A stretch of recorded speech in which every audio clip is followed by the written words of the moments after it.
Welcome to Design Foundations, the podcast where faith, family health, and true wellness come together. I'm Kelly, an integrative health practitioner, optometrist, and mom who's been where you are. I know how overwhelming it can feel to navigate health challenges for yourself and your family. That's why I'm here, to help you uncover the root causes of those struggles and help you build an unshakable foundation for a thriving life where you feel rooted, replenished, and restored. In each episode, we'll cut through the noise, talk about practical tips, and share real-life stories to encourage and equip you.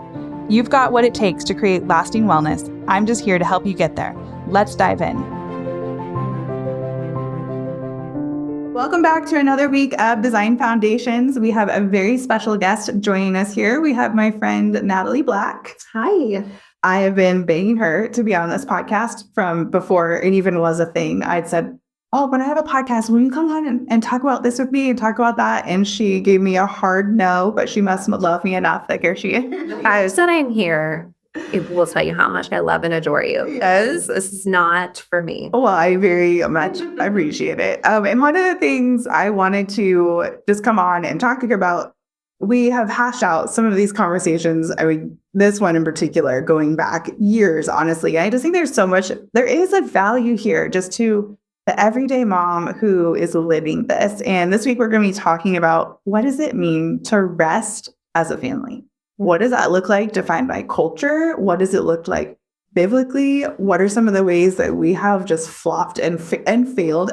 I think we would both admit that we have, failed at this miserably in certain areas and ways, and that's how we learn. And so I think sharing our experiences with others, some of the things that we've learned might just be helpful to someone else that is listening, especially when we're really looking at our foundations and kind of the premise of this whole podcast. This is a key piece of the foundation and rest in our own lives, what it looks like for our family, how we cultivate that for our kids. So absolutely. The only reason that we know anything is because we've failed so often. And that's why it's been a huge topic of conversation. And it's definitely not something that is going to happen automatically. I mean, our personal tendencies and the culture we live in is not trending toward rest, at least not the kind of true biblical rest that we find in Scripture. No, it's certainly not. And so let's just start there. Yeah. I'm going to just mention first, before we jump in, one of the reasons this whole conversation started years ago is I was driving to gymnastics, or actually I was in gymnastics, dropping off my girls. They were both on competitive teams at the time. We basically lived there. Again, nothing wrong with sports. My kids are in sports. We'll touch on that a little bit later. But that's just where we were in my life. And my schedule was so jam-packed. I mean, I was like, it just worked just enough with both parents being taxi drivers and into this practice and dropping there. And I don't know, we were talking on the phone, and I remember like justifying to you how I was like getting things out of my schedule.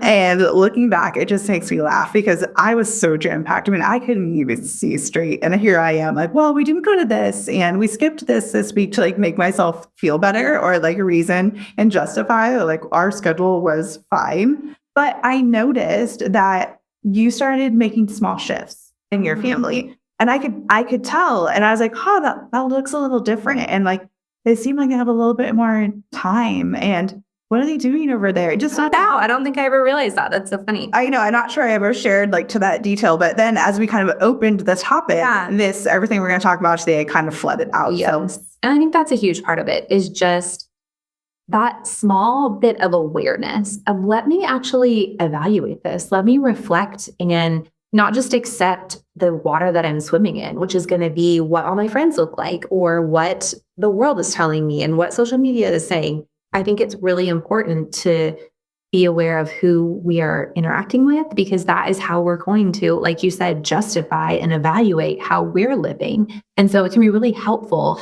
to invite in different perspectives to kind of help us recognize that we might need to do a little bit of reflection and maybe change. Right. And like how we're evaluating what's normal. Mm-hmm. Right. Exactly. So, and not that I am the example for you or anyone else, but even the differences in the way that me and my husband are wired, the way the families of origin that we came from, our preferences, that has been something that has caused me to stop and evaluate, just because this is my tendency doesn't mean that it's going to be best. And sometimes that's been difficult to have a different perspective than my husband, but it's actually been really good to have that difference because it's opened my eyes to a way that I had just accepted the way that I lived, and him being different and having a different perspective causing me to have that pause to evaluate.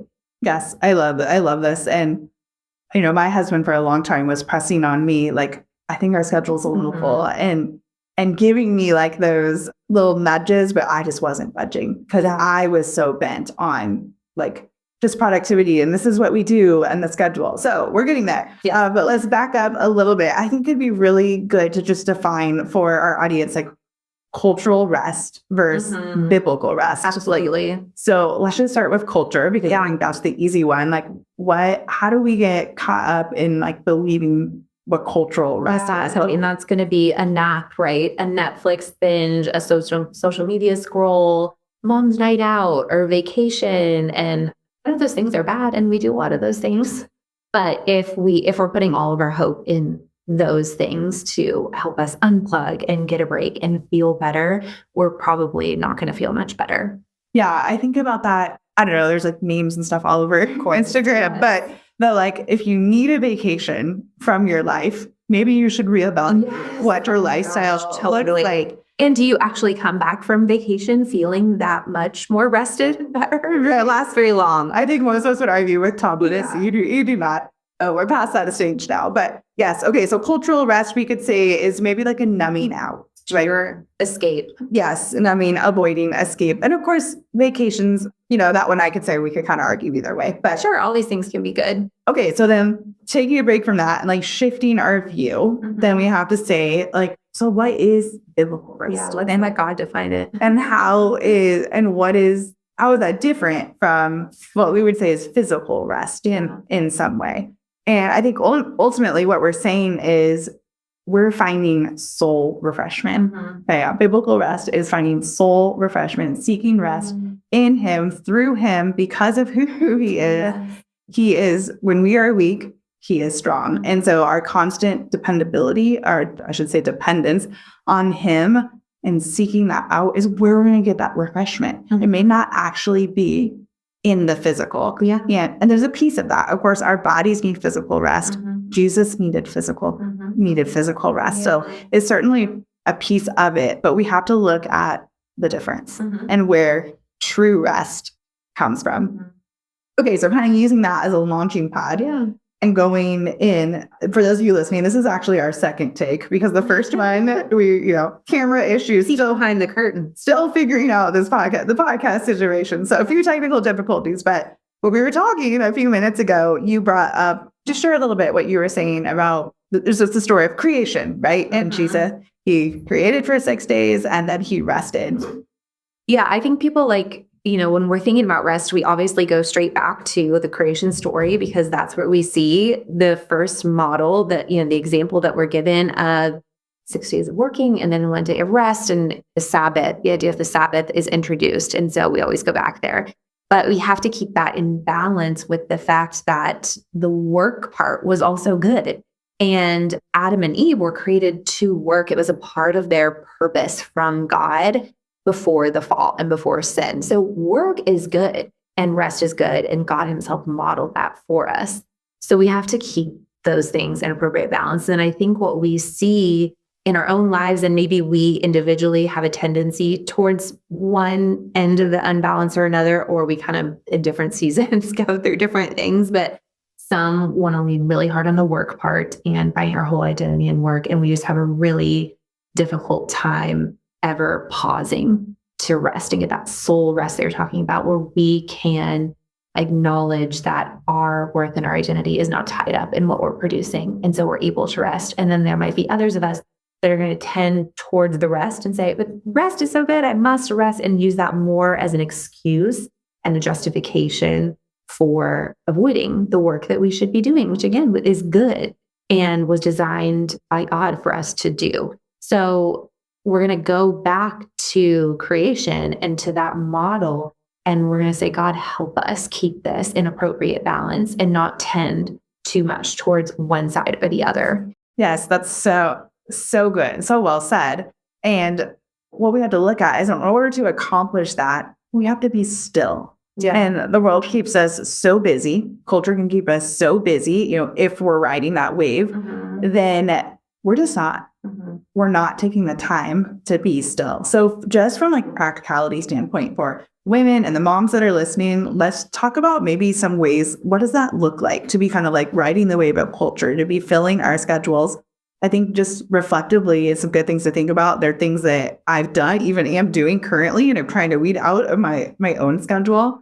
But maybe it looks like, like sports is huge, especially nowadays. Like your kid picks their sport at age 9. So much pressure. Yes, 9, 10. And there's these competitive teams, and you better be on the team. And this is the team to be on. And it's for boys, it's for girls. And honestly, it's just gotten out of control. Yeah, it's out of control. Sure. But we buy into it because everyone else is doing it. So it feels normal. I think this can look like in our schedules, even just volunteer opportunities. It can be good things. Volunteering at school, volunteering at church, right? Absolutely. I would say, please be part of your community and promote that. But these can be places where we just start filling our schedule. And before we know it, there's absolutely no margin. Yeah. I think if you stop and ask yourself, where in my life do I intentionally set aside time for rest? Where do I intentionally pause to be still, like you said? And you can answer that question, and there's a problem, and it's not about my schedule looks like this, but yours looks different, or my kids' activities looks like this, but what about yours, and which one's better and which one's okay? That's not how we're going to evaluate. No, because again, it should look different. Yeah. If we go back to Genesis, when it says even God rested, there's not all of these rules in there. There's not a lot of specifics about what that means. Did he take a nap? Did he lay by the rear? Did he play a game? Did he walk with Adam and Eve? It doesn't exactly say what that meant. So it can be active rest or all these different things. It can look different. But the point was that he was doing a specific work and he paused from that. He intentionally stopped doing the work that he was regularly doing. So I think we can all apply that principle to our lives and say, where do I intentionally say, no, I'm going to set aside that time? And when's the last time? We said how common it is when we run into people. Hey, how are you? How are you doing? How's your family? Oh, we're so busy. I'm so busy. How's the busy? And you heard someone say oh, I just had an hour. I had the most peaceful time, just sitting in quiet before I went and picked up my kids this afternoon. It was amazing.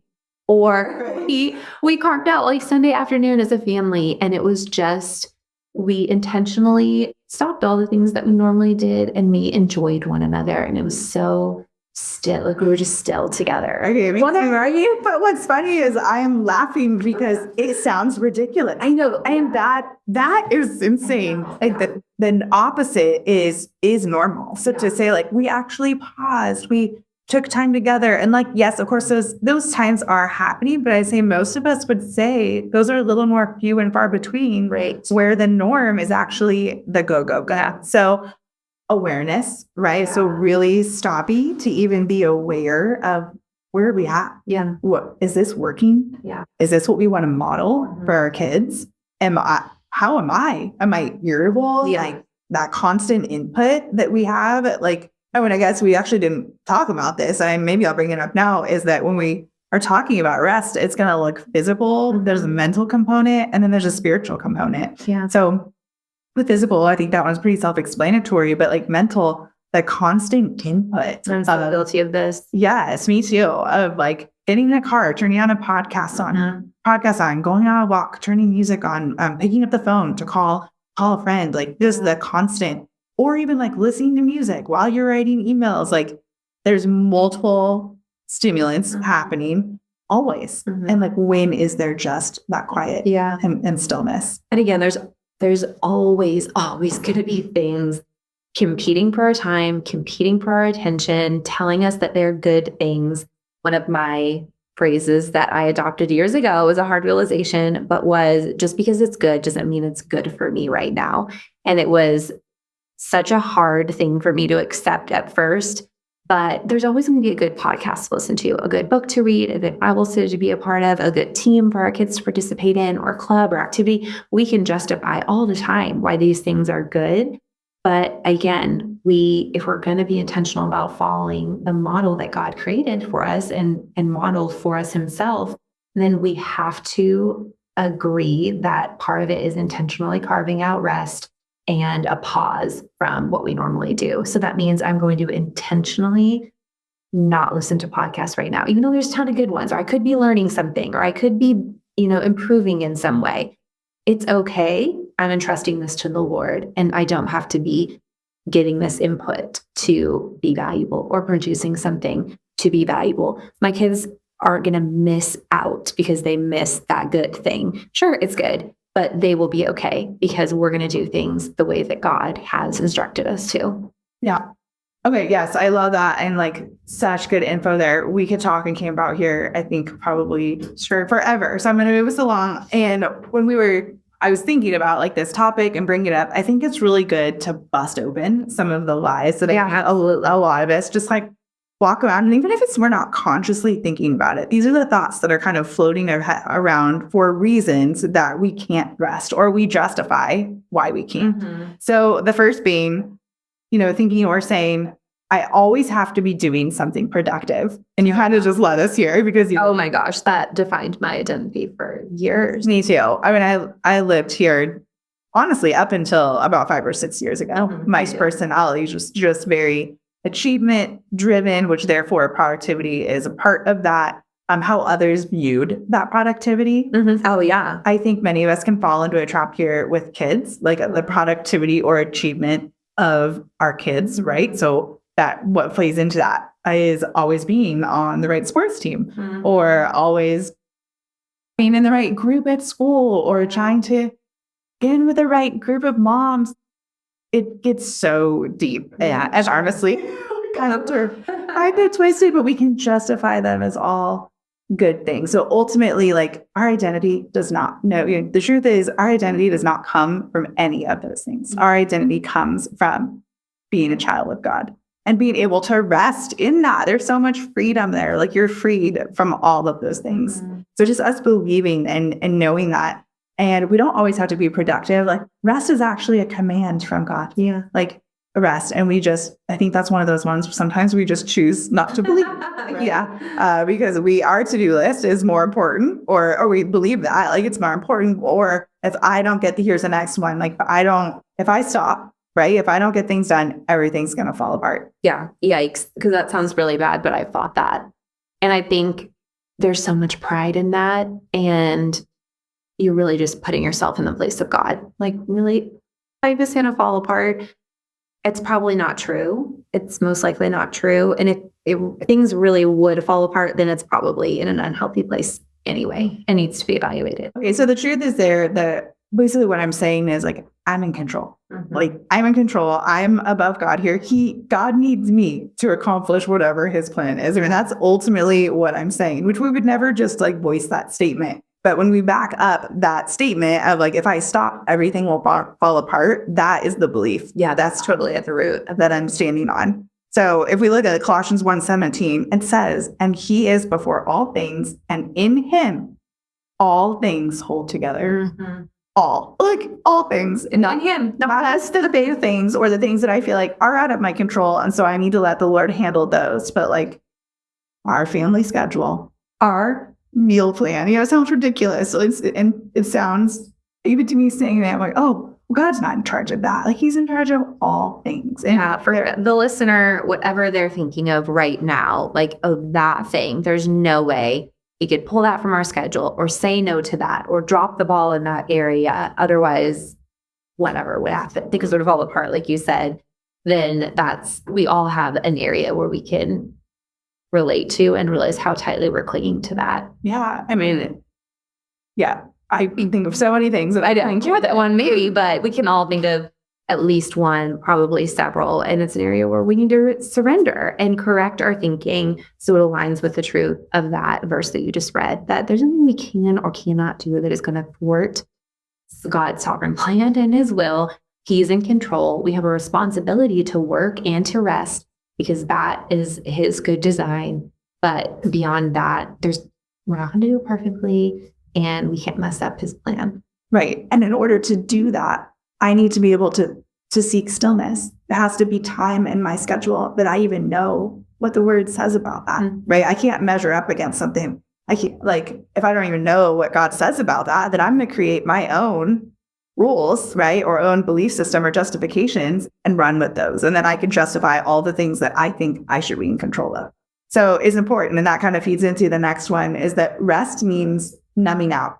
TV, social media, scrolling. So I'm going to ask you, like, Natalie, where do you find true rest? Like, what are the things in your day, in your week, in your months where you say you carved out time? What does that look like for you? They're normally actually more active things, like going on a walk for me, especially if I can go on a walk with my husband. It is one of my very favorite things. So we're being active with our bodies actually, and maybe active in what we're accomplishing through conversation and connection, and like making some decisions on things for our family and working through things. But it's one of my very favorite things. And the way that I know that it's more closely aligned with true rest is because of the peace and freedom that comes from that. And another thing that I realized over the last couple of weeks actually is that doing a little bit more work in some areas actually led to a feeling of like more true rest for me. I think coming out of the holidays and just a couple months of feeling overwhelmed was putting some things off and actually neglecting some things. So kind of tending more towards laziness or apathy in a few areas. And I decided, instead of taking like little pockets of my day where I normally scroll for a few minutes or whatever, I was really going to apply that time to getting some things done. So I did a little bit more work, but I felt this burden lift. And I felt like, because I'm truly working diligently, then I can experience this real freedom. And then when I do have some free time, when I am done with my workday, whether it's in the home or at my job or whatever, I can enjoy. So, and you asked what some of my favorite things were, besides a walk and getting things done we need to get done, and that leading to true rest. My husband and I do enjoy watching shows together. When we've had a productive day and we've done all the things we needed to in our personal lives and with our family and kids, we love to watch a show together. And there's nothing wrong with that. But I'm not putting all my hope in that providing some sense of refreshment that it's not able to deliver. It's something that I can do with my husband and enjoy some entertainment, but that doesn't mean that I have to have that in order to feel the ability to go on. Right. Because you're not. Like, that's not where your fulfillment is coming from. What I do, like, I'm thinking about, like, this week for me was crazy. And the one thing that could have gone in my week was my Bible study. And I did. I almost canceled it. But I knew that if I did, I was struggling this week. There was a lot. That's where I was going to find true rest. Not necessarily like in the Bible study itself, but it's very rich. The community, meeting with the Lord, the time in prayer outside of the times in doing that during the week. That's where, like, this week, in like a more busy week when I didn't have enough time on my own, that's where I knew I was going to find true rest. And it was so fulfilling. It was so good. So I agree. I love walks. I've had to actually train myself to not on every walk have some type of input. Yeah. Podcast or music. Because routinely, I'm walking, I have some time, I should learn something. That's my mindset and where I'm going with it. I think getting up early, and you can think, oh, if I want rest, then I should sleep more. But getting up early and having the quiet start to my day before my family is up is huge. So a lot of this can be counterintuitive, again, to the way the culture would tell us. They are going to say you have to indulge, you have to escape, you have to unplug. And the rest that we see in the Bible is very intentional. And sometimes, again, is still active, but because we're doing it according to God's plan for it and according to his definitions and not our own definitions or the culture's definitions, it actually is rest. Yeah. I want to segue us into, like, why would you say rest matters for families? Like, if this is you're a mom or a parent listening and we think like rest is for people who are struggling, or we just need to push through and get all the things done. Like, why does rest matter for a family? I hope there's someone out there that doesn't have to learn this the hard way like me, because I can say that it's important now and it's worth making the hard decisions and being intentional about it, because we didn't do it. I didn't do it. And I know what that felt like in my life, my heart, my body, our family. It leads to irritability and stress that comes out in all kinds of ways. It's not a peaceful home. It's not a peaceful marriage. It does not feel like things are working as they should. And so I think, I hate that I had to learn the hard way. Is that just me? I don't know. No, I mean, my husband had a stroke. Okay, like and that was not where it's like the end all cause, but we joke, we do joke about it that we were so go that I don't even know that we realized or had an awareness, that like the track that we were on until there was such a hard stop that it was so obvious. And looking back, I am so thankful for that. Not necessarily the stroke, although we learned so much through that, but it was a stop for us, and we went from like 100 to 0, and all the things that I thought were so important, they weren't. Yeah. And contributing to your life in a negative way. So I think it's obviously important. It has implications now, like for us and for our families now in the time that we're living, so that we can truly honor the Lord and the way that we're living our lives. But also we're training our kids. Like when it says train up your kids in the way they should go, this is part of it. God modeled it for us, and we're modeling it for our kids. And they need to see us really evaluating these things. We have some of these conversations, my husband and I, about things we should or shouldn't do or be involved in or participate in, how we should schedule our lives and our family. We have some of them privately, a lot of them, but we have some of them in front of our kids, or we'll explain to our kids why we've maybe said no to something or why we are doing something, because they need to know that it took thought and intentionality. They need to hear. Daddy and I talked a lot about this, and attach it to values that your family has. Because we value this, this is the decision we're making about this. And it really helps, I think, them understand. So hopefully they will make those decisions for themselves in the future when they're organizing and structuring their own lives. It helps reinforce why we're doing things the way we're doing it. Because again, it is going to be different in culture. It is going to be hard. Things that we say no to, because there's no shortage of things to participate in and do and spend money in and all these things. So if we're going to have a pause and we're going to have a rest and we're going to carve it out and be intentional, you're going to have to say no to stuff. And that is really hard. And as hard as it is for us to do for ourselves and stick to it, it's hard to do for our kids. And they question and they complain and they're comparing to their friends. And it's hard to stick to that. So the more that you are solidified in what your values are as a family, and you can attach it and just say it over and over for yourselves and for your kids, it gets much easier to accept. Yeah. So it started like just being on the same page with your spouse. Yeah. Right. So that you can instill those values and talk about them and bring them into even like the evaluation process. My husband, Jim, always says like more is caught than taught. Right. And they're watching us. They're watching us make these decisions. They are seeing if mom's always frazzled and running from thing to thing and constant input. Even this week, I was trying to do like 3 things at once, and someone asked me for a snack. I'm not gonna lie, I lost my mind, but it was because I had so much input. Like it was my own fault. Like I was trying to do too much at once. But yeah, we have to be careful that they're watching our every move, and that's not like a fear tactic, but they are. And so how we model this are going to be things that they pick up and bring into their own lives. And we want to be modeling it in a healthy, Christ-like way. Like, what does rest look like? So I want to be careful with this next one. But one of the questions is like, so what does rest look like practically? Biblical rest, like within a home. And we're not going to get too specific here because this isn't a like, do this or do that. But I think it's a little more of like a generalized, is there family time?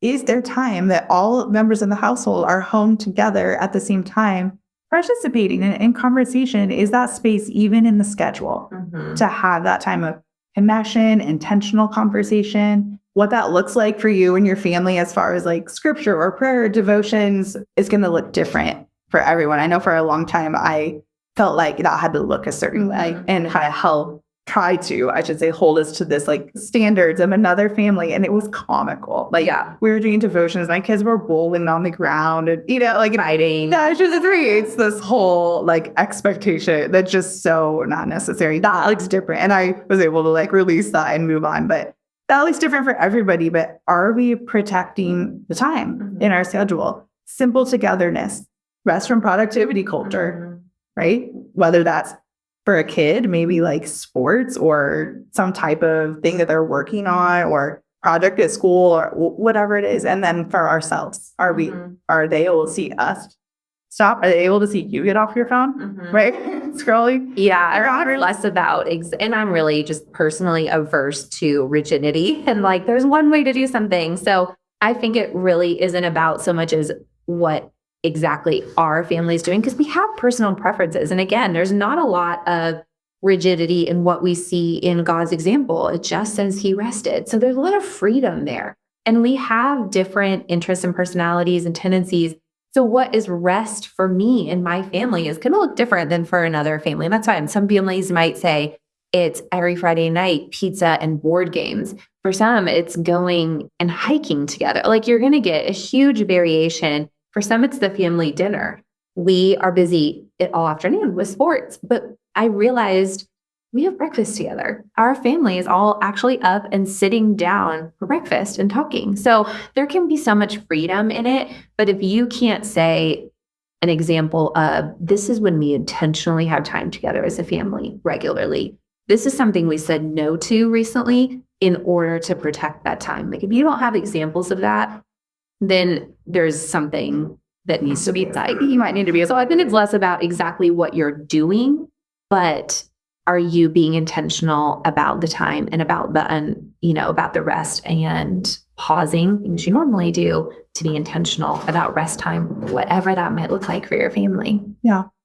No, and that's good. And I think that's like as far as I want to go into that, because I love that you made the point, like, we're around for breakfast and another family's around for dinner. It could look completely different for someone else. So I think it's really important to not stick to rigidity there. But I love that. Is there intentional time in this schedule? Are we aware of what our schedule is? Are we taking steps to have family values there so that we can protect that time? Are we bringing the kids into those conversations? And I think a really good question is, do we look like every other family? Yes. And that is so hard, especially with teens, when maybe like there is a culture wave or you've been on the culture wave and you're trying to get off of what normal is and the go. And then you look different. And I hope you do, right? I hope that we do, because then that means we're probably doing something right, right? God says, like, there's a narrow gate if things are going to look different. It is the harder route. And that maybe sounds like a hard line or like hard drive when we're talking to rest, but you have to incorporate that here. It is a non-negotiable in the schedule. Yeah. It's not a, if I have time, or if it works out, it has to be made a non-negotiable. Absolutely. So how would you encourage moms, or leave encouragement for moms in this area? If someone's listening and they're like, oh my gosh, we don't have any time in our schedule. There is no margin. I don't have any of the time that they're mentioning. But maybe you want to take a step towards that. Yeah. I always like to leave this podcast leaving practical steps, baby steps that people can start to implement into their lives to achieve that. What would some of your recommendations be? Yeah, I think there's so much hope and beauty in God's design. The more and more I understand what his design is, I'm like, wow, it's really good. And I think it can feel really daunting to make changes in your life, to only focus on what's hard, what you're going to have to give up. It's going to be so uncomfortable. I don't know what to do. But coming from someone who has lived one way and incrementally, by God's kindness, been able to make changes, there's so much more freedom and peace available. It can be hard to make these intentional decisions and to look different than the rest of the culture and operate. It can be hard. It gets easier and easier the more you practice it, and the payoff is huge. And I'm so thankful that doing things God's way is such a better way to live. It truly is. So there's hope. I would want to tell someone that there's hope, and God's way is good. So we should try to do it. But thankfully, he's so gracious and so patient with us. And he does it like little bit by little bit. And he reveals things slowly in our lives. And he gives us everything we need in order to obey him. Like, all of the power comes from him, not from us. So just rely on him to show you. Just start evaluating. Just start reflecting. How do I feel about the way that my family is currently operating, that I'm currently operating? Am I okay with this? Is it producing good things? Do I feel at peace? Do I feel freedom? Do I feel like there's margin and capacity?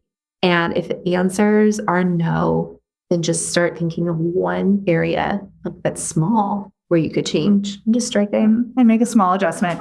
Okay, so in closing, I do just want to bring up the verse. It was kind of the coined verse that we always hear when we talk about rest, but there's so much value in it. It was actually in my Bible study this week because we're going through Matthew. And Matthew 11:28, come to me, all who labor and are heavy laden, and I will give you rest. Not maybe, not sometimes, like I will give you rest. And again, we're talking true spiritual rest here. The best gift that we can give our family is a heart that is at peace with him. And that goes for us. We want to model that for our kids. So thank you, Natalie, for being here, for having me. I'm so excited to have you. She will definitely show up again on future episodes. As usual, if this episode resonated with you, please give us a follow and share it with a friend, and we'll see you next week. Thank you for tuning in to Design Foundations. I hope today's episode left you feeling encouraged and equipped to take meaningful steps towards building a healthier, more intentional life for you and your family. If you found value in this conversation, I'd love for you to share it with someone else who might need this encouragement today. Don't forget to subscribe so you never miss an episode. And if you're feeling inspired, leave a review. It helps this message reach more families like yours. Until next time, remember, true wellness starts with a strong foundation, rooted in faith, and grows with intentional care. Take care, and I'll see you next week. This podcast is for educational purposes only and is not medical advice. The information shared is not a substitute for professional medical care. Always consult your healthcare provider before making any changes to your health or wellness routine.